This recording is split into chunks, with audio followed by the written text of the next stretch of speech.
Hello everyone, welcome to my channel. तो अभी अब हम बात करते हैं हमारी नेक्स्ट डिजीज़ की। तो नेक्स्ट डिजीज़ का नाम है केरेटाइटिस।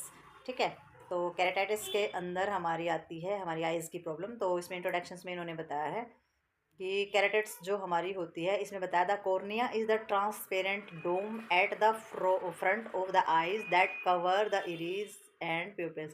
तो इन्होंने बताया है कि कॉर्निया जो होता है वो हमारा एक ट्रांसपेरेंट यानी कि आर पार दिखाई देने वाला डोम के आकार का, एक गुबंद के आकार का, हमारी आंखों के सामने का एक पार्ट होता है आइज़ का, जिसको हम कॉर्निया बोलते हैं। ट्रांसपेरेंट होता है, डोम के आकार का होता है, आइज़ का सामने का हिस्सा होता है और कवर पाया जाता है हमारा इरिश और प्यूपिल्स जो होता है उसके द्वारा ढका हुआ पाया जाता है।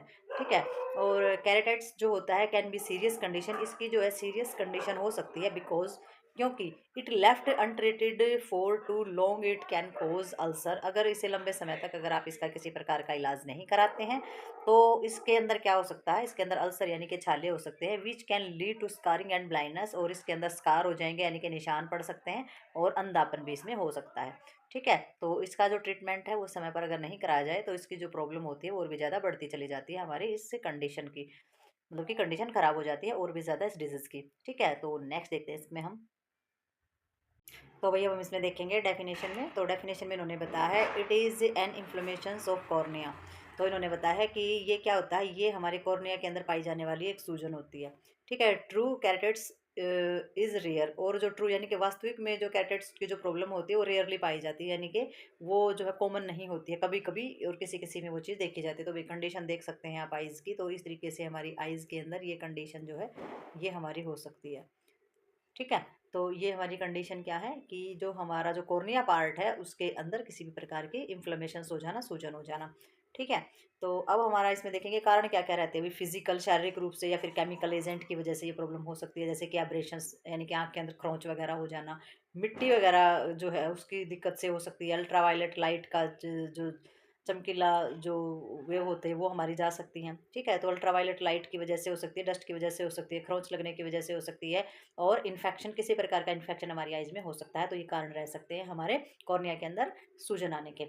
तो अब क्लिनिकल मैनिफेस्टेशंस में देखेंगे टीयरिंग हो जाए, अगर दरारें पड़ जाएँ, ठीक है, वो चेक करनी है। धुंधला दिखाई देना स्टार्ट हो जाए, आइज़ के अंदर जो है लालपन आ जाए, लाल दिखाई दे आइज़ आपकी, फोटोफोबिया जो रोशनी होती है वो आँखों से सहन ना हो, कॉर्निया के पार्ट में छाले वगैरह अगर हो जाते हैं और आँखों के अंदर दर्द रहता है, तो ये हमारे क्लिनिकल मैनिफेस्टेशंस के अंदर ये चीज़ें देखी जाएँगी।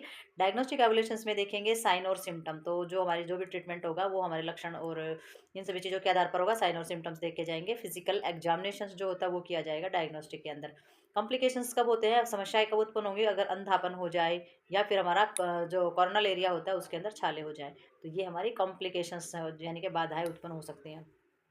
नेक्स्ट इन्होंने दिया है मैनेजमेंट। तो सबसे पहले हमारी दी है नर्सिंग मैनेजमेंट। तो नर्स क्या करेगी, नर्स जो है वो पेशेंट को इंस्ट्रक्शंस देगी कि वो बार बार अपनी आंखों को ना छुए, जिससे कि कंटामिनेशन यानी कि जो दूषित होना है, इन्फेक्शन फैलने के खतरे हैं वो कम हो सकते हैं। तो बार बार आंखों को ना छूने का निर्देश जो है पेशेंट को देना है, आपने प्रोवाइड करना है। एडिशनल कंफर्ट मेजर जो है पेशेंट को वो प्रोवाइड करना है कि भाई कौन सी पोजीशन में रहना है। ठीक है, किस तरीके की लाइट होनी चाहिए और किस तरीके का एरिया यानी कि डिम लाइट रखनी है, पोजीशन अच्छे से देनी है और क्वाइट एनवायरनमेंट देना है, यानी कि जो बिना शोर शराबे का जो एरिया होता है वो उसको प्रदान करना है कंफर्ट के लिए।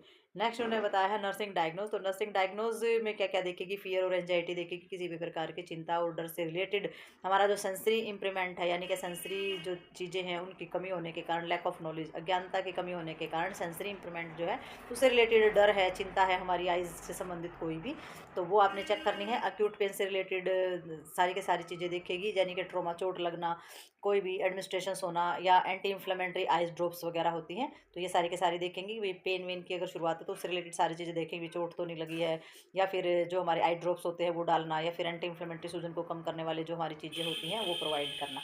ठीक है, और risk for the self care. तो आपने देखना है कि पेशेंट का जो है लिमिटेड ऑफ विजन, यानी कि उसको लिमिटेड यानी मतलब कि थोड़ा सा काम चलाऊ सा अगर पेशेंट को दिख रहा है तो उससे रिलेटेड जो डिफिसिट केयर है पेशेंट की, यानी कि अपनी केयर करने की जो क्षमता होती है, अपनी केयर करने की जो कमी होती है, तो इस प्रकार का अगर कोई खतरा तो वो भी देखना है। पेशेंट को अच्छे से दिखाई नहीं दे रहा, वो अपनी केयर कर नहीं पा रहा, तो कहीं भी चोट खा सकता है, किसी भी तरीके की उसको दिक्कत आ सकती है। तो ये चीज़ें जो होती है नर्सिंग डायग्नोज के अंदर चेक की जाती है ताकि पेशेंट को कंफर्ट और अच्छी केयर प्रोवाइड की जा सके।